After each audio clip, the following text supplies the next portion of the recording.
ब्रह्मालय परिवार के सभी साधकों को प्रेम पूर्ण नमस्कार। आज हम एक अत्यंत गूढ़ और सुंदर आध्यात्मिक विचार पर मनन करेंगे। गुरु कृपा, दीक्षा और साधना के माध्यम से उस परम सत्य की ओर यात्रा जहां सभी रूप एक ही तत्व में लीन हो जाते हैं। गुरु कृपया एव साधकस्य अंतर्मार्गे प्रवृत्तिः भवति।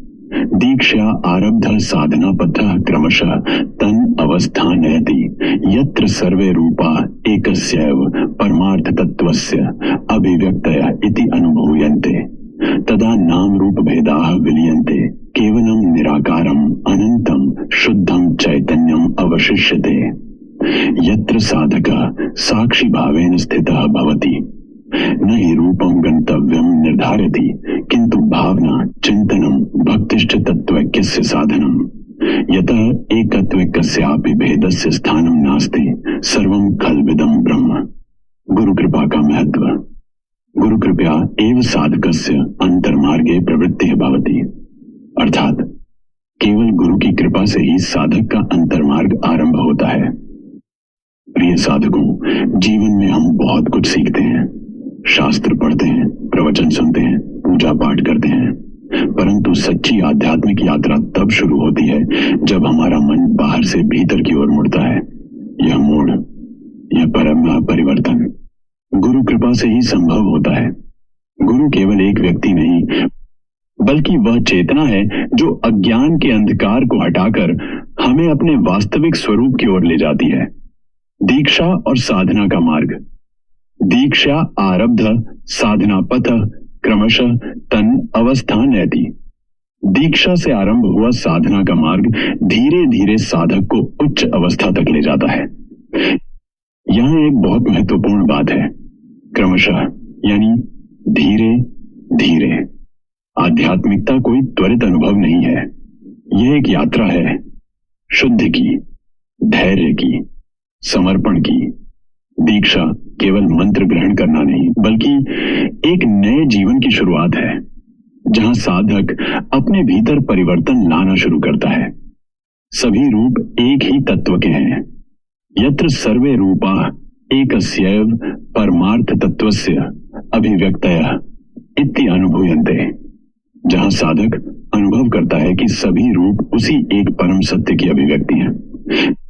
जब साधना गहरी होती है तब साधक को यह अनुभव होने लगता है कि राम, शिव, कृष्ण, देवी सब एक ही तत्व के रूप हैं। भेद केवल बाहरी है, सार एक ही है। यह केवल विचार नहीं बल्कि अनुभव है। नाम और रूप का विलय। तदा नाम रूप भेदा विलीयन्ते। तब नाम और रूप के भेद मिट जाते हैं। हमारा मन हमेशा नाम और रूप में उलझा रहता है, पर जब साधक भीतर जाता है तो ये भेद धीरे धीरे समाप्त होने लगते हैं। नाम हमें ईश्वर तक ले जाता है, पर अंत में नाम भी उसी में विलीन हो जाता है। शुद्ध चैतन्य का अनुभव। केवलम निराकारम अनंतम शुद्धम चैतन्यम अवशिष्यते। अंत में जो शेष रहता है वह है निराकार, अनंत, शुद्ध चैतन्य। यह वह अवस्था है जहां कोई सीमा नहीं, कोई बंधन नहीं, केवल शुद्ध जागरूकता है। यही हमारा वास्तविक स्वरूप है, साक्षी भाव में स्थित होना। यत्र साधक साक्षी भावेन स्थितः भवति।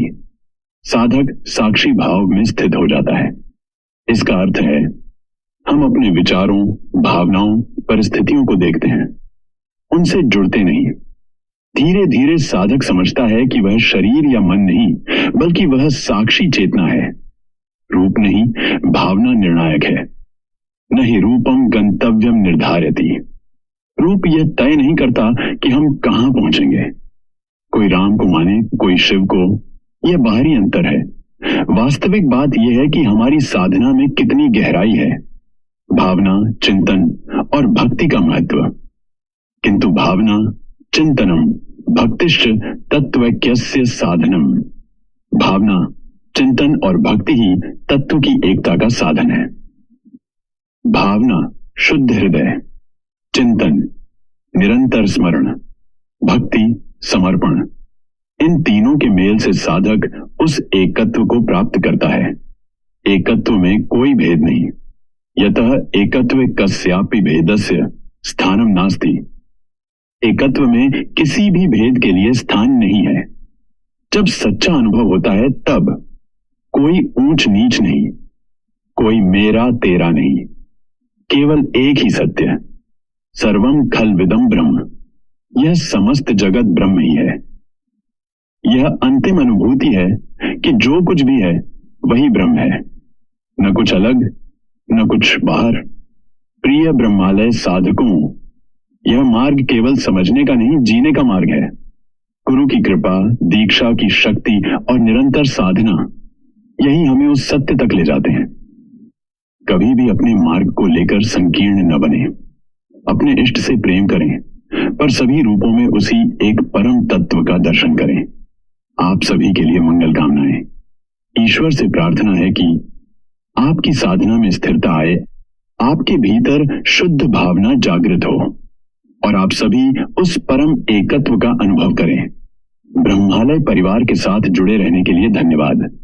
आप सभी अपने आध्यात्मिक पथ पर निरंतर आगे बढ़ते रहें, यही हमारी शुभकामना है। हरि ओम तत्सत। प्रणाम, अमरेंद्र।